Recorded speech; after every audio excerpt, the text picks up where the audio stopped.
con la palabra. Un mensaje centrado en la palabra para ser y hacer discípulos de Cristo.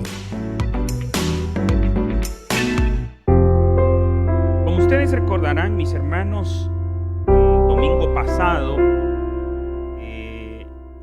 mientras aguardamos ese día maravilloso, ese día glorioso, ese tiempo maravilloso donde, como nos dice Apocalipsis, capítulo 21, versículos 1 al 4, como nos dice el apóstol Juan, que escribe allí, en donde vio aquella visión de cielo nuevo y tierra nueva.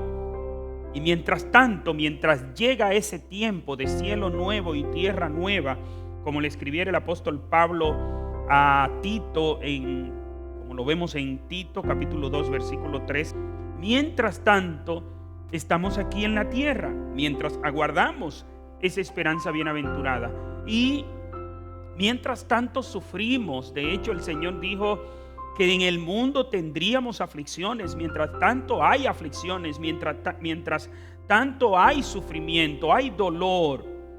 Ahora bien, comenzamos a ver el domingo pasado de que el dolor y el sufrimiento en el cristiano tienen un propósito. No sufrimos de gratis, no sufrimos por casualidad, no sufrimos por el destino. No. El sufrimiento en el cristiano es un sufrimiento productivo, es un sufrimiento que produce, que da resultados, que da beneficios.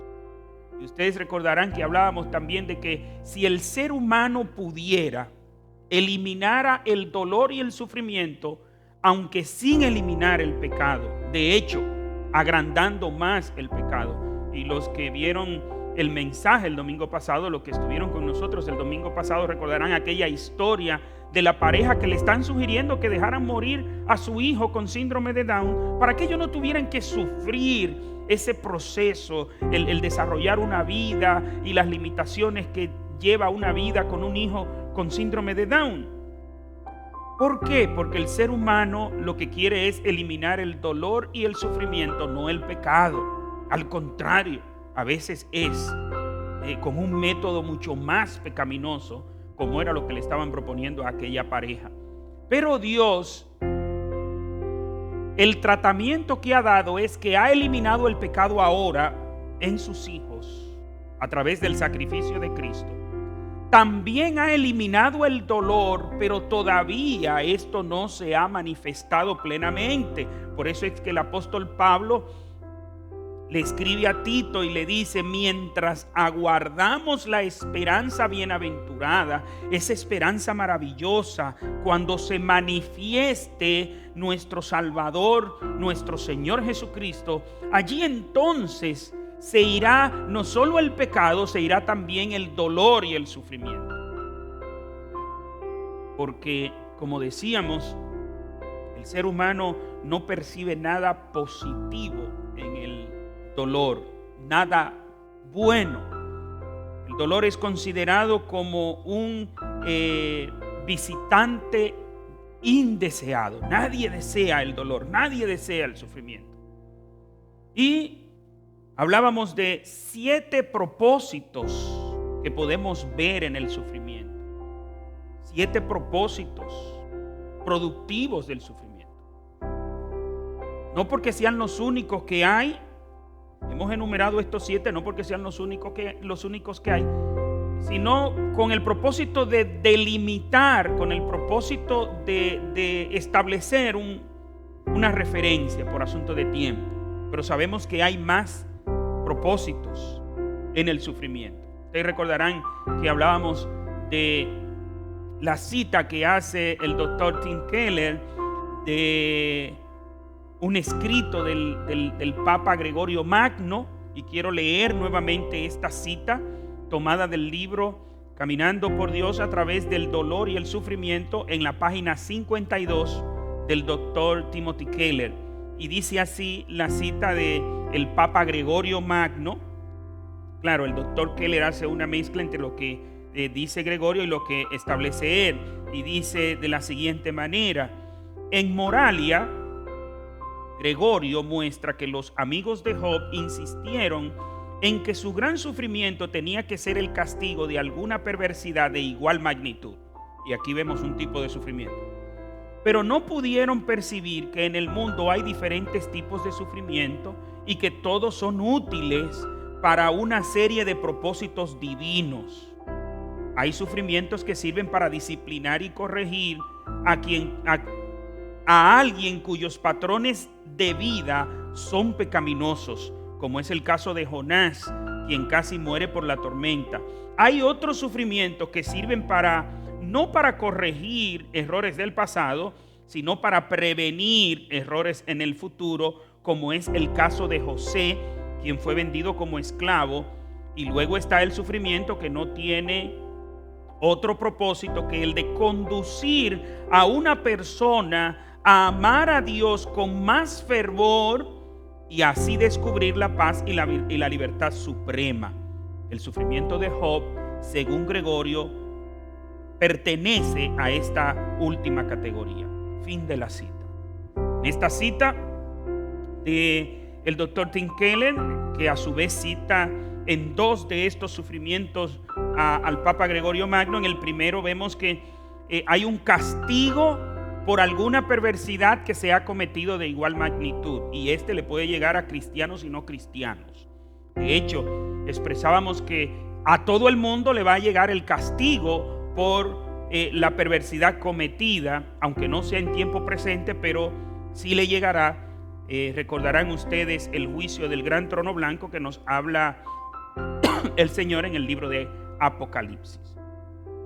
Este propósito del sufrimiento es el más conocido, el más común. De hecho, el mismo Job creía esto, de que él estaba sufriendo por eso. Y los amigos de Job también. Ustedes recordarán aquella cita que leíamos de Elifaz, cuando le dice a Job, y cito aquí en Job capítulo 4 versículos 7 y 8, que dice, y voy a leer de la Nueva Traducción Viviente: detente a pensar, ¿mueren los inocentes? ¿Cuándo han sido destruidos los justos? La experiencia me dice que los que siembran problemas y cultivan el mal, eso cosecharán. Eso es lo que le responde Elifaz, el amigo de Job, a Job. ¿De que mueren los inocentes? Bueno, todos sabemos que sí, eso sucede. Dice, ¿cuándo han sufrido los justos? Bueno, eso sí, también sucede.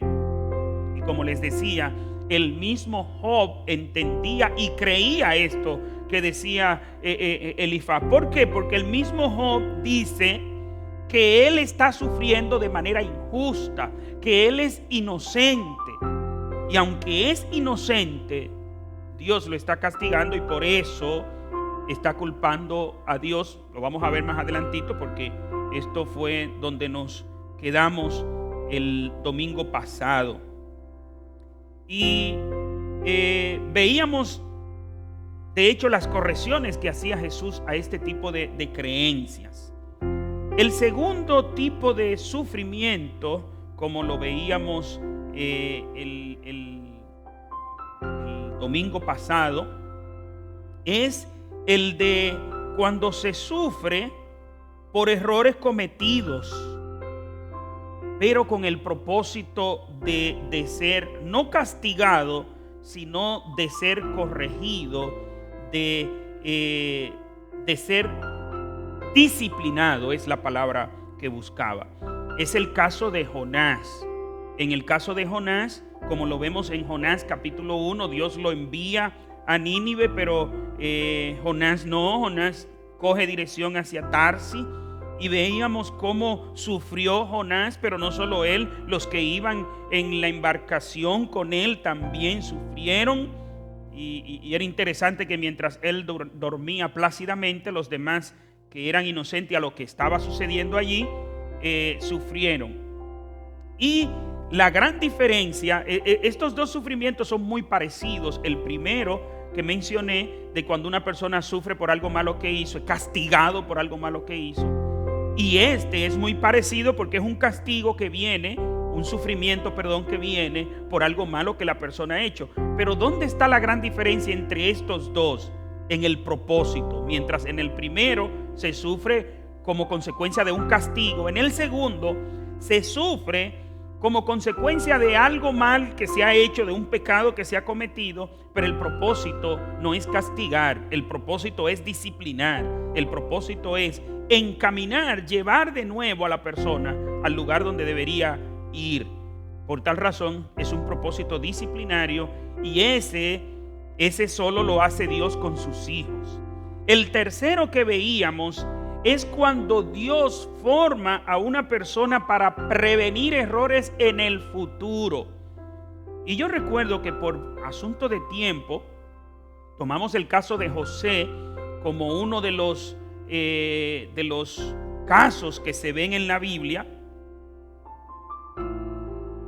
Tomamos el caso de José, pero por asunto de tiempo no logramos detallar, desarrollar como debe ser. Solamente leímos el final, cuando el mismo José le dice a sus hermanos que Dios había obrado en ese proceso. Pero si lo dejamos así como yo lo dejé el domingo pasado, no me sentí cómodo. De hecho, durante la semana quise hablar con los miembros de la iglesia en los espacios del culto de oración que hacemos a través del Zoom, pero no pudimos. Y hoy quiero detallar en qué es que Dios corrige el carácter de José.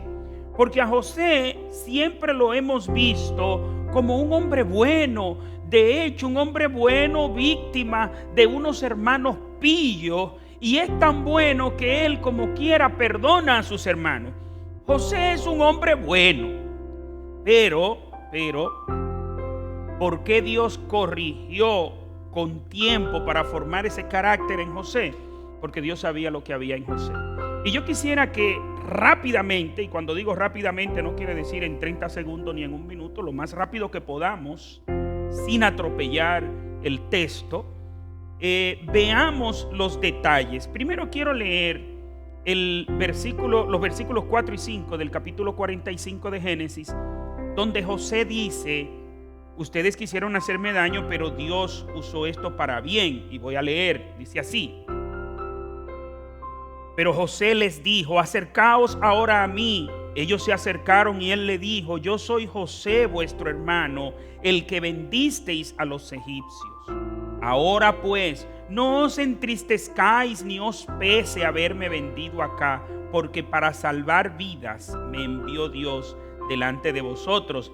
Y hay de nuevo otra situación más adelante en el capítulo 50, cuando ya ha muerto Jacob, que los hermanos de José piensan que ahora sí José va a tomar venganza contra ellos, y José vuelve y les repite exactamente lo mismo.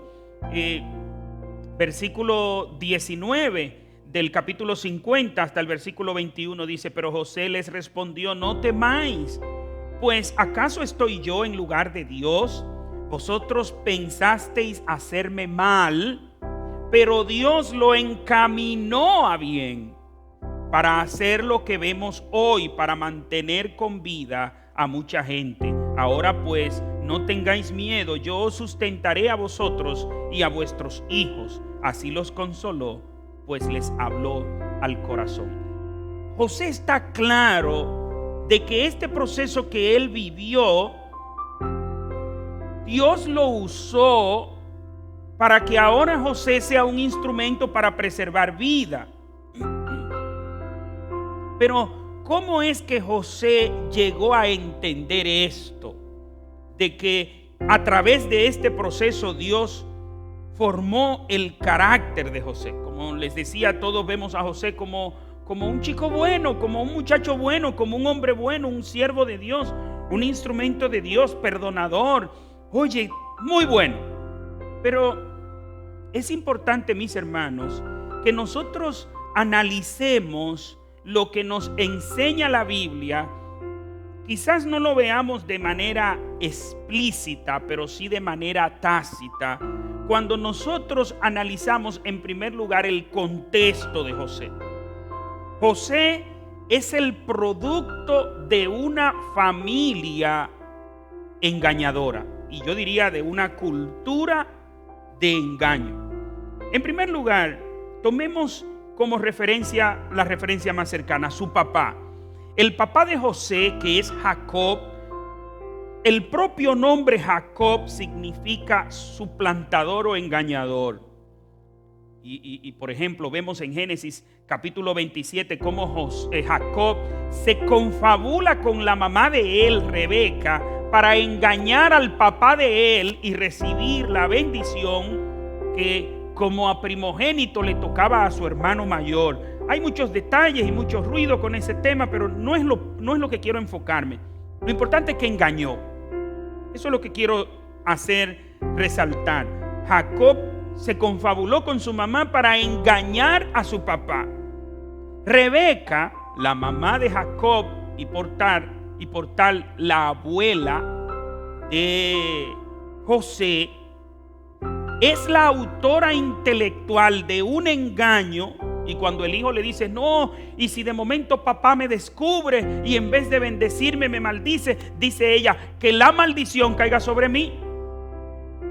Eso lo vemos en Génesis capítulo 27.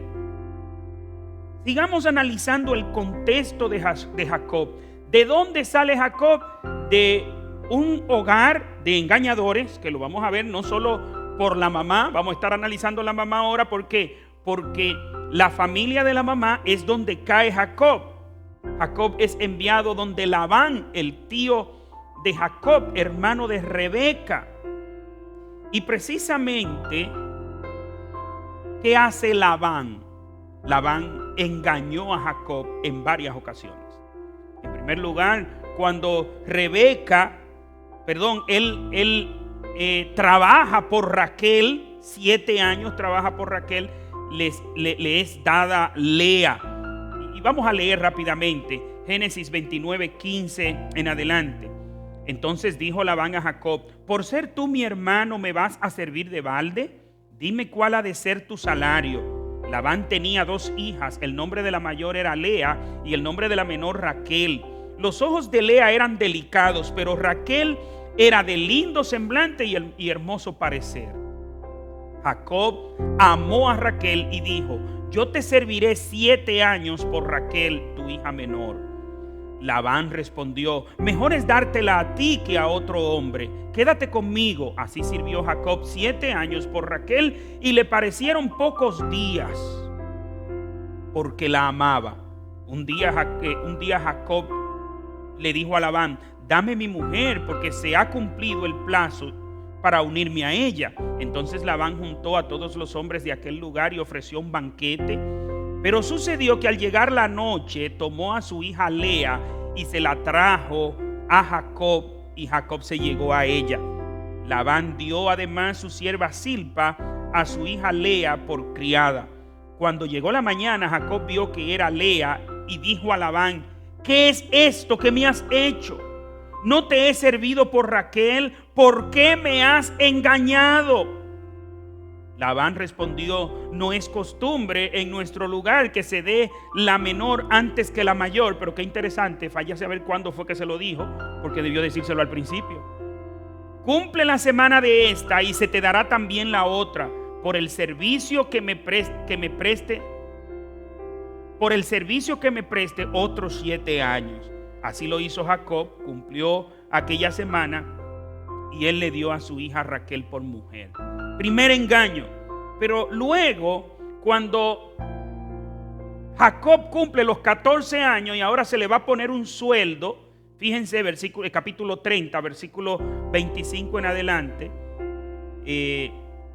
Cuando Raquel dio a luz a José, Jacob dijo a Labán, déjame ir a mi lugar, a mi tierra.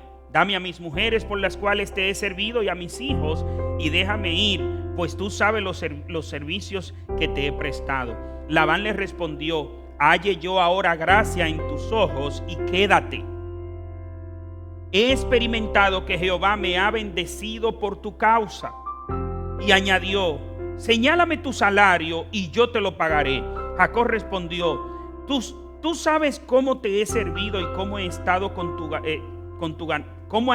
tu ganado conmigo, porque poco tenías antes de mi venida y ha crecido en gran número. Jehová te ha bendecido con mi llegada, y ahora, ¿cuándo trabajaré también para mi propia casa? Labán le preguntó entonces: ¿qué te daré? Y respondió Jacob: no me des nada. Si haces esto por mí, volveré a apacentar tus ovejas.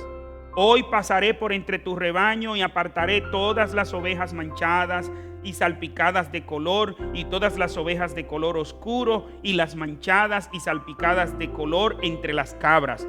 Eso será mi salario y la garantía de mi honradez el día de mañana. Cuando vengas a ver lo que he ganado, todo lo que no sea pintado ni manchada en las cabras y de color oscuro entre las ovejas, se me habrá de tener por robada. Dijo entonces Labán: bien, sea como tú dices. Versículo 35, miren qué interesante. Pero Labán apartó aquel mismo día los machos cabríos manchados y rayados, todas las cabras manchadas y salpicadas de color, tanto aquella que tenía en sí algo de blanco, y todas las de color oscuro entre las ovejas, y las puso en manos de sus hijos. Y puso 3 días de camino entre él y Jacob, mientras Jacob apacentaba las ovejas de Labán. Entra en el contrato, y después que hacen el contrato, ese mismo día, antes de que Jacob vaya a elegir las ovejas, Labán depura y lo engaña. De nuevo, cuando Jacob decide irse, aquí no voy a poder leer porque es que demasiado pasajes bíblicos para leer. En el capítulo 31 habla de cómo de nuevo Jacob le reclama a Labán por las veces que lo engañó. Y dice versículo 41 del capítulo 31, estos dos versículos sí lo voy a leer, el 41, el 41 y el 42. Así he estado 20 años en tu casa, 14 años te serví por tus 2 hijas y 6 años por tu ganado, y has cambiado mi salario 10 veces. 10 veces el tío le cambia el salario al sobrino, el sobrino que está casado con sus 2 hijas. Es decir, todo lo que tiene Jacob, que luego el mismo Labán le reclama y le dice: las mujeres tuyas son mis hijas, los hijos tuyos son mis nietos, todo lo que tú tienes es mío. Y con todo y eso le cambió el salario 10 veces porque lo quería engañar. ¿Y qué le dice Jacob? Versículo 42: si el Dios de mi padre, Dios de Abraham y terror de Isaac, no estuviera conmigo, de cierto me enviarías ahora con las manos vacías. Pero Dios ha visto mi aflicción y el trabajo de mis manos, y anoche te reprendió. Pero, ¿y qué sucede? Raquel, la esposa de Jacob y la mamá de José, otra engañadora. Versículo 30 del capítulo 31. Y ya que te ibas, pues añorabas la casa de tu padre, le está diciendo Labán a Jacob, ¿por qué hurtaste mis dioses? Respondió Jacob a Labán: porque tuve miedo, pues pensé que quizá me quitarías por fuerza tus hijas. Aquel en cuyo poder halles tus dioses, que no viva. Reconoce delante de nuestros hermanos lo que ya tengo tuyo y llévatelo. Ciertamente Jacob no sabía que Raquel los había hurtado, se los robó, y ahora vea cómo engaña al papá. Versículo 33. Entró Labán en la tienda de Jacob, en la tienda de Lea y en la tienda de las 2 siervas, y no los halló. Salió de la tienda de Lea y entró en la tienda de Raquel. Pero Raquel tomó los ídolos y los puso en la montura de un camello y se sentó sobre ellos. Labán buscó por toda la tienda y no los encontró. Entonces ella dijo a su padre: no se enoje mi señor, si no me puedo levantar delante de ti, pues estoy con el período de las mujeres. Como Labán siguió buscando sin hallar los ídolos, Jacob se enojó y riñó con Labán diciéndole: ¿qué falta cometí? ¿Cuál es mi pecado para que con tanto ardor hayas venido en mi presencia? Mis hermanos, evidentemente podemos apreciar que la familia de Rebeca es una familia de engañadores. Rebeca engaña al marido para que bendiga a su hijo menor cuando el marido quería bendecir al mayor. Jacob es enviado donde Labán, un engañador. Rebeca, la mamá de José, otro engañador. Señores, otra engañadora. ¿De dónde aprendieron tanto engaño? Evidentemente es una familia de engañadores. Pero vayamos por el lado de Abraham, porque cualquiera podía pensar, bueno, esa era la familia de Rebeca. Y por el lado de Abraham, recordarán ustedes que Abraham mintió dos veces para... él pensaba para salvar su vida, él quería justificarlo de esa manera. En Génesis capítulo 12 y en capítulo 20 de Génesis, en las dos ocasiones, Abraham engaña y Sara consintió en que él lo hiciera de esa manera. Sara mintió cuando Sara se rió y luego Dios le reclama y le dice, ¿por qué te reíste? Y para mí es el colmo el de Sara, porque el mismo Dios le está diciendo, te reíste, y Sara dice que no, que ella no se rió. Capítulo 18 de Génesis. Los hermanos de José también eran unos engañadores. Engañaron a Siquén con el caso de Dina en el capítulo 34 de Génesis, cuando Siquén se llegó a Dina, la violó, fue algo terrible, pero luego ellos que hicieron un pacto, pero era engañando, y luego mataron a todos los hombres de Siquén.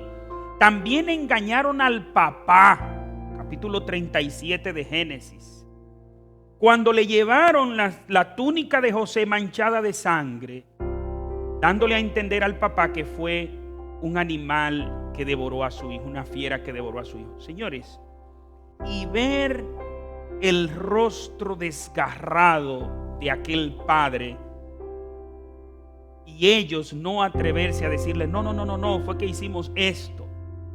Estaba sumido en tristeza, y el mismo Jacob dijo que descendería al Seol en tristeza. Entonces, mis hermanos, yo les pregunto a ustedes, en todo este contexto, ¿creen ustedes que José sería la excepción en esa familia? ¿Creen ustedes que José sería diferente en esa familia? Yo creo que no. Yo creo que para que José fuera diferente, para que José tuviera un carácter noble como el que se necesitaba para el puesto en el que Dios quería ponerlo, Dios lo puso a pasar el proceso que pasó. Y no solo José aprendió, también sus hermanos aprendieron y también su papá aprendió. Y no solo ellos en ese momento aprendieron, sino que hasta nosotros hoy en día estamos aprendiendo de que hay procesos dolorosos, que hay procesos de sufrimientos que Dios los permite en nuestras vidas para formar el carácter que se necesita para Él llevarnos a una posición, sea en la iglesia, sea en la sociedad, sea donde sea, y que no nos corrompamos, porque ustedes han de saber aquel refrán que dice que el poder corrompe. Y como el poder corrompe, el poder es corroedor, tiene que ser muy buen metal, muy bien tratado para que ese metal no sea corrompido. Entiéndase, tiene que haber un carácter muy adecuado para que el poder no lo corrompa.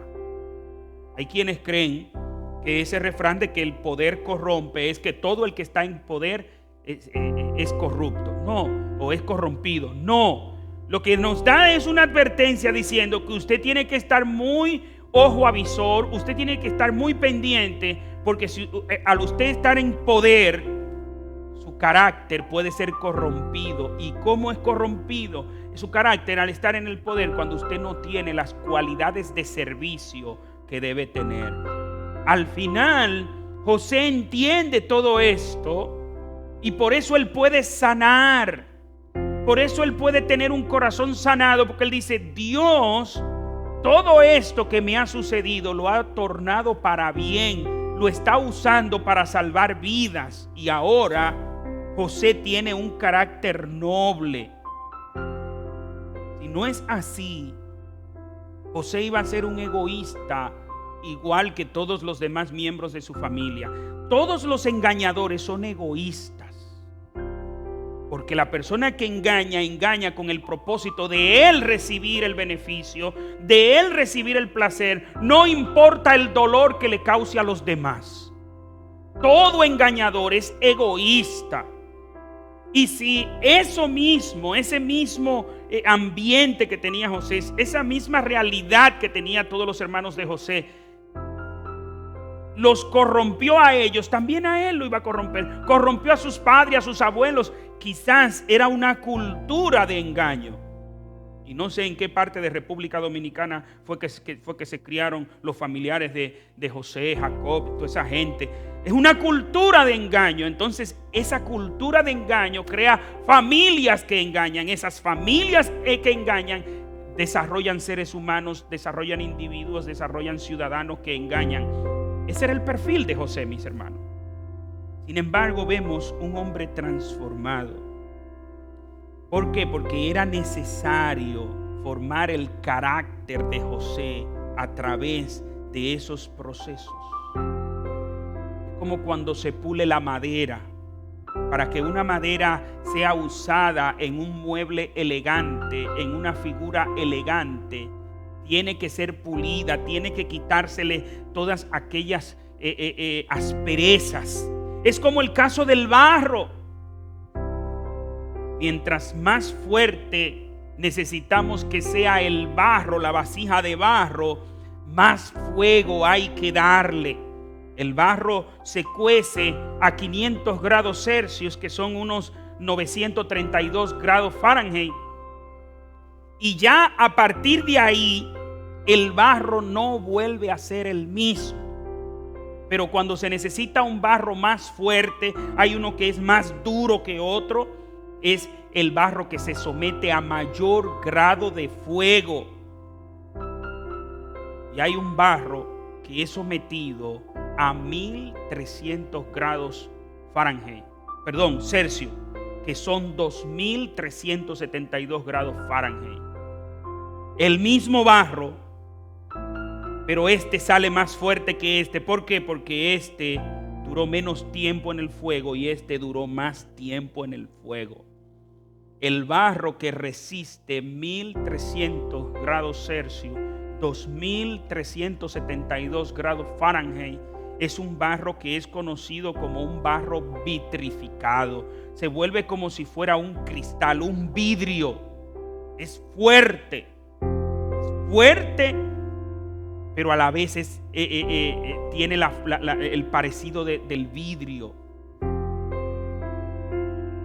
Y nunca más el barro vuelve a ser igual después que sale del fuego. El barro, cuando está en la mina, es tierra, lodo, igual que cualquier otro. Pero después que la arcilla pasa por el fuego, es transformado. Y nunca más vuelve a ser el mismo. Nunca más usted puede, el barro que ya está cocido, desmijagarlo, pulverizarlo, echarle agua y hacer de nuevo arcilla. No, ya no, porque no vuelve a ser el mismo. Sus propiedades cambian. De esta misma manera, Dios usa el fuego de las pruebas para producir en nosotros, que somos vasijas de barro, un barro resistente, un barro fuerte, una arcilla fuerte. ¿Para qué? Para ser usada en aquellas cosas, en aquellos propósitos, en aquellas posiciones donde Dios quiere usarnos.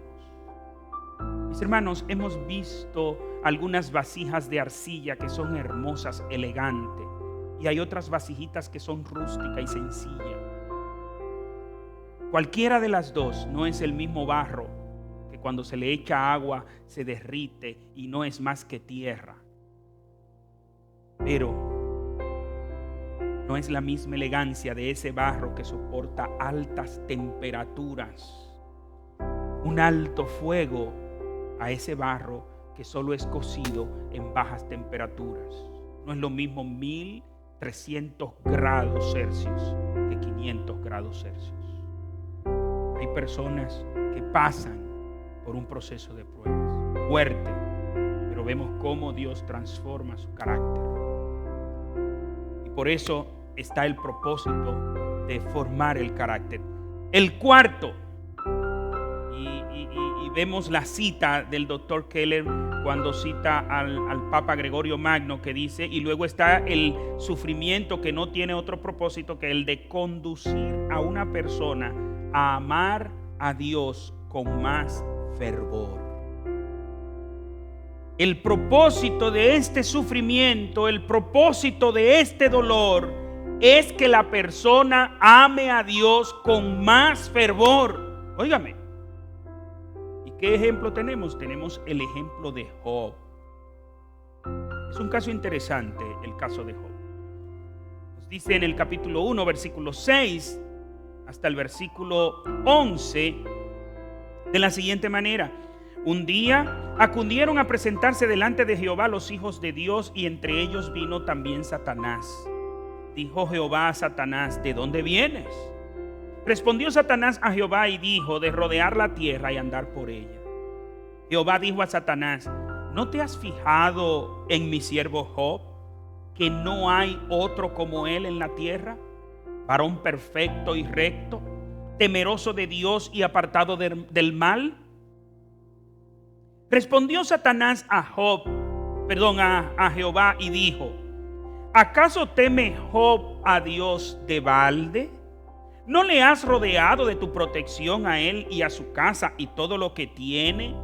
El trabajo de sus manos has prosperado, y por eso sus bienes han aumentado sobre la tierra. Pero extiende ahora tu mano y toca lo que posee, y verás si no blasfema contra ti en tu propia presencia. ¿Cuál es la insinuación de Satanás? Que Job servía a Satanás por intereses. Ahora bien, en primer lugar, ¿acaso ese pensamiento de Satanás no es el sentimiento de la mayoría de las personas que se acercan a Dios, que buscan a Dios por el beneficio que le pueda reportar?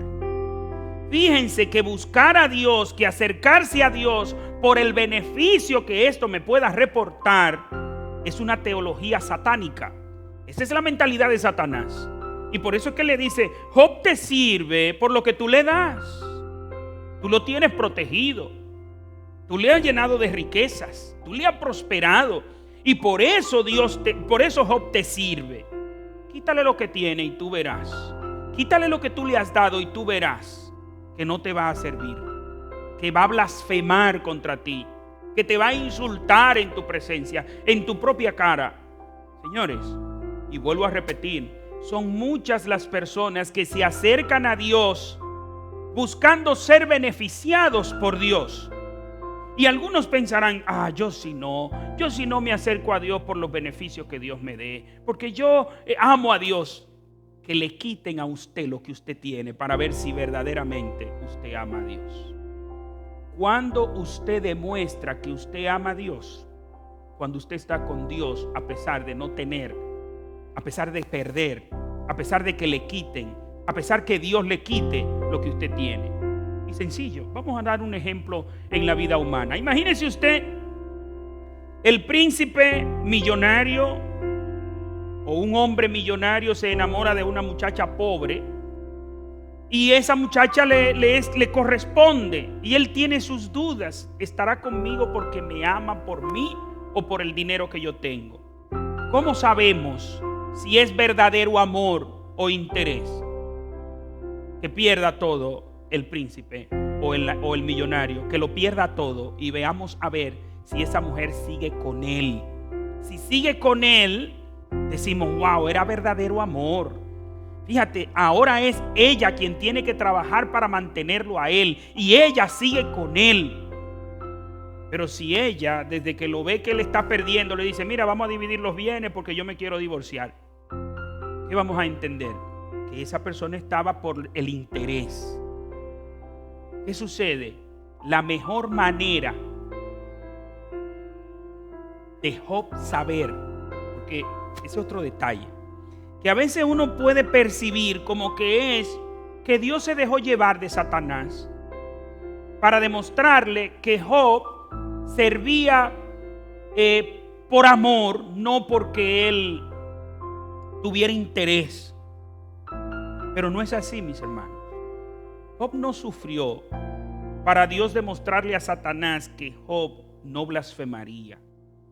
Job fue sometido al sufrimiento que pasó para tener un mejor conocimiento de Dios, pero además para otros beneficios más que vamos a ver.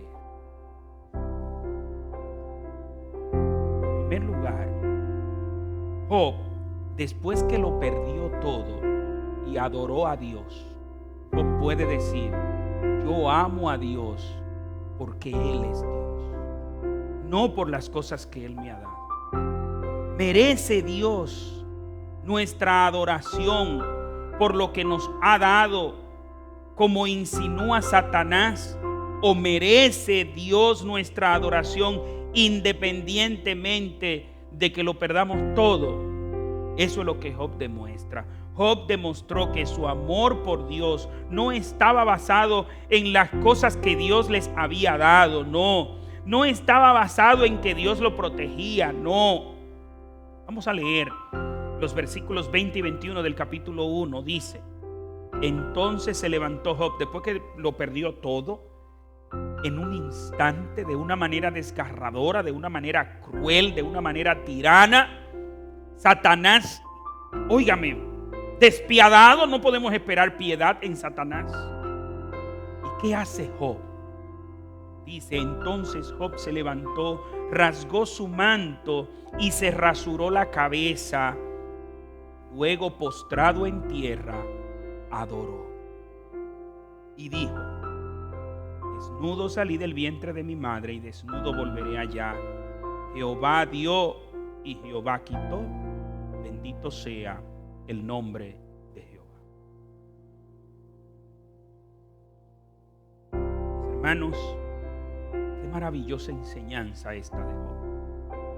Job no adoró cuando recibió un contrato millonario. Job no adoró cuando le están naciendo todos los hijos. Y no estoy diciendo que él no lo adoró en ese momento, pero lo que estamos viendo aquí es una adoración que llega en el momento cuando lo pierde todo, de una manera trágica, de una manera cruel.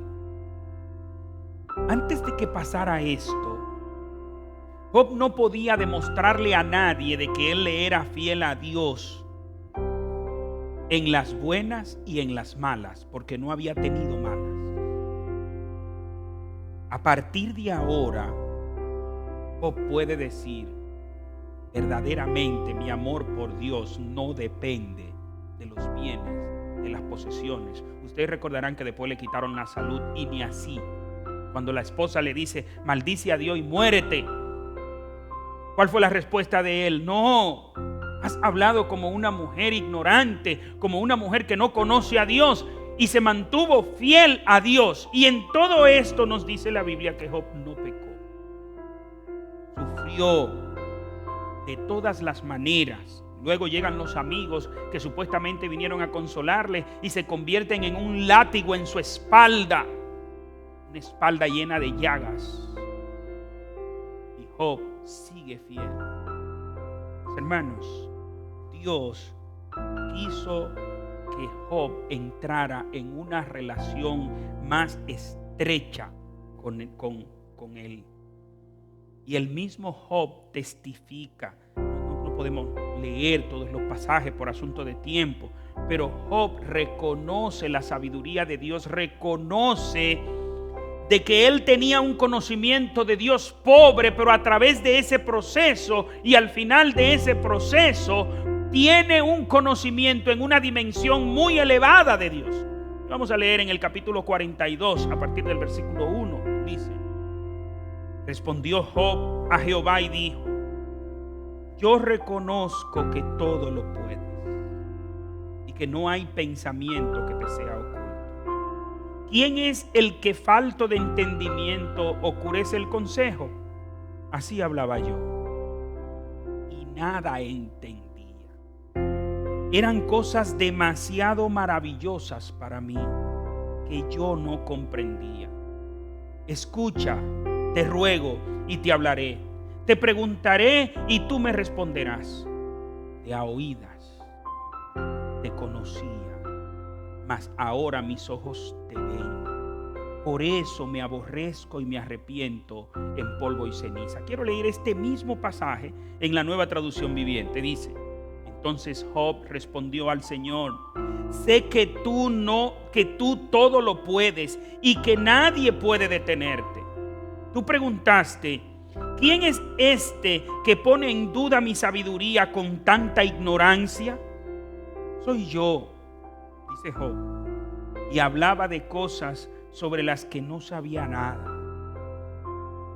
Cosas demasiado maravillosas para mí. Mire, Job tenía un amplio conocimiento. Job no era un ignorante. De hecho, los 3 amigos de Job se lo echó en un bolsillo, pero en el bolsillito pequeñito aquí del jean, en ese, y sobró espacio. Job tenía muchísimos conocimientos, pero ahora cuando es expuesto a la presencia de Dios, que él ve lo que antes no veía, ¿qué dice? Cuando Dios pregunta: ¿quién es este que pone en duda mi sabiduría con tanta ignorancia? Dios le dice: Job, tú eres un ignorante. Y Job dice: sí, soy un ignorante. Yo hablaba de cosas sobre las que no sabía nada, cosas demasiado maravillosas para mí. Y sigue diciendo, versículo 4: tú dijiste: escucha y yo hablaré. Tengo algunas preguntas para ti y tendrás que contestarlas. Hasta ahora solo había oído de ti, pero ahora te he visto con mis propios ojos. Me retracto de todo lo que dije y me siento en polvo y ceniza en señal de arrepentimiento. Job admite que todo lo que había dicho basado en sus conocimientos era ignorancia. Pero ahora, ya antes yo había oído hablar de ti, antes había sido instruido, pero hoy mis ojos te ven. Hay una relación cercana, estrecha, profunda. Y cuando llega esta relación cercana, estrecha y profunda, después que Job pasa por este proceso de sufrimientos. Mis hermanos, y así como vemos que Job pasó por ese proceso, así hay varios casos en la Biblia, no solamente el caso de Job, de cómo Dios permitió ciertas situaciones para mostrar más de cerca su relación con esa persona. Así Job se convierte en un ejemplo, y este es otro de los beneficios del sufrimiento de Job. Se convierte en un ejemplo para todos los tiempos, para todos los cristianos de todos los tiempos. Job se convierte en un ejemplo no solamente para los cristianos, aún para los que no son cristianos, de cómo usted se mantiene fiel en la adoración a Dios a pesar de sufrir lo que sufra. Y tenemos muchísimas historias así, muchísimos casos así. Entonces, nosotros no sabemos, mis hermanos, si el dolor que nosotros estamos pasando es un dolor porque Dios quiere revelarse más profundamente en nuestras vidas, y es el proceso que Dios va a usar. Es el proceso que Dios está usando. Caso puede ser eso. Hay otro propósito. El tiempo ha avanzado mucho, pero por favor tengamos un poquito de paciencia y por lo menos vamos a ocupar, aunque sea 10 o 15 minutos, para hablar de otro propósito, para que veamos el quinto propósito. El cuarto, primero, como les decía, citado por el doctor Keller. Estos otros 3 que voy a citar, hoy 1, el domingo que viene, si el Señor lo permite, 2 más, son apreciaciones personales.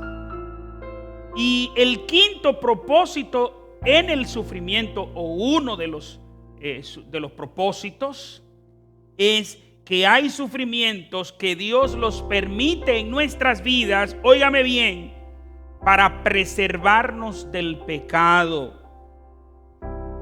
Entiéndase, un sufrimiento que preserva del pecado es un sufrimiento que me trae santidad.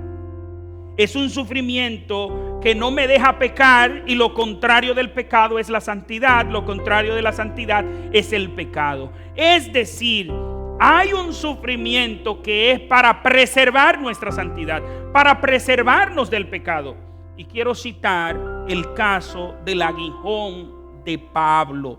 2 Corintios capítulo 12, versículo 1 en adelante. Voy a ir leyendo y comentando brevemente porque no tenemos el tiempo. Pero es interesante lo que vemos allí relatado por el apóstol Pablo. 2 Corintios capítulo 12, desde el versículo 1 dice: ciertamente no me conviene gloriarme, pero me referiré a las visiones y a las revelaciones del Señor.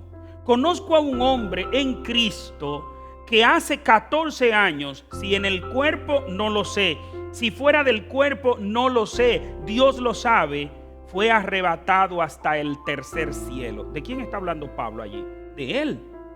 Y conozco a tal hombre, si en el cuerpo o fuera del cuerpo no lo sé, Dios lo sabe, que fue arrebatado al paraíso. A Pablo lo llevaron y le mostraron el paraíso, donde oyó palabras inefables que no le es dado al hombre expresar. Pablo vio el paraíso, pero no solo vio el paraíso.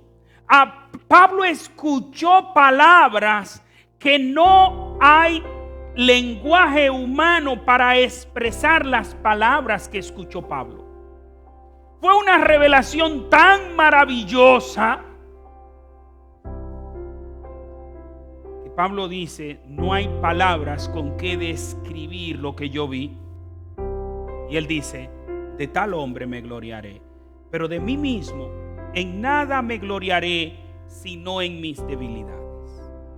Sin embargo, si quisiera gloriarme, no sería insensato, porque diría la verdad, pero lo dejo, para que nadie piense de mí más de lo que en mí ve u oye de mí. Versículo 7.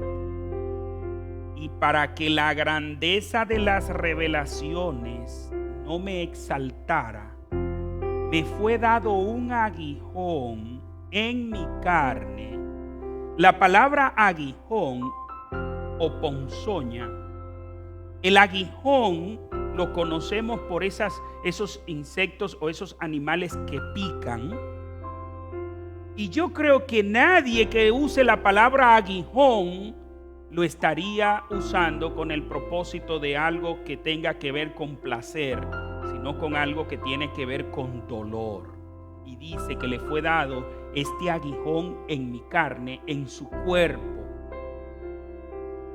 Lo que nos lleva a entender que era algo que afectaba su cuerpo. Algunos eruditos piensan una enfermedad. Algunos dicen una enfermedad de la vista. Alguien decía: donde quiera que Pablo estaba, habían dos cosas: pus y moscas, porque supuraba por los ojos. Dicen algunos eruditos, eso no lo dice la Biblia. Hay otros eruditos que creen que lo que a Pablo le daba era un ataque de epilepsia. Y sigue diciendo aquí en el versículo: un mensajero de Satanás que me abofetee. Oiga, un mensajero de Satanás que me abofetee. Por eso algunos pensaban que era un ataque de epilepsia, porque eso lo avergonzaba. ¿Y qué nos dice aquí? Para que no me enaltezca.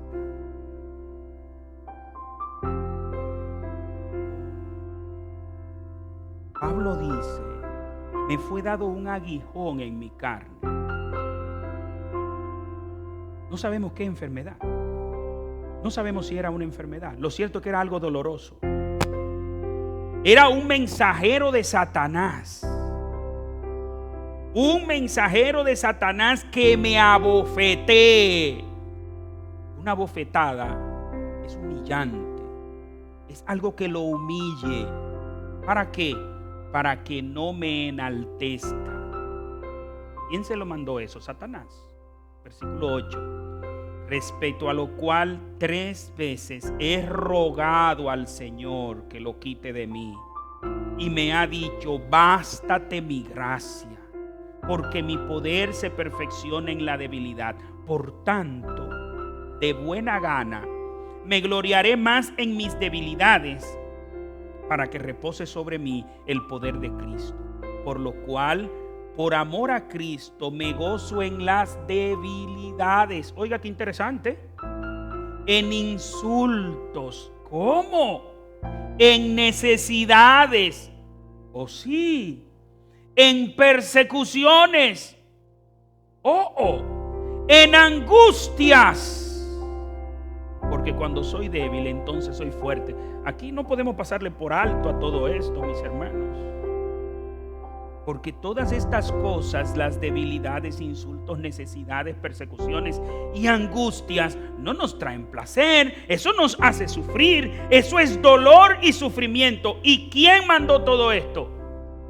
Dice que Dios se lo mandó. ¿Con qué propósito? ¿Usted cree que ese aguijón en Pablo era una idea de Satanás? Sí, era un mensajero de Satanás, pero ¿quién mandaba a ese mensajero? Dios.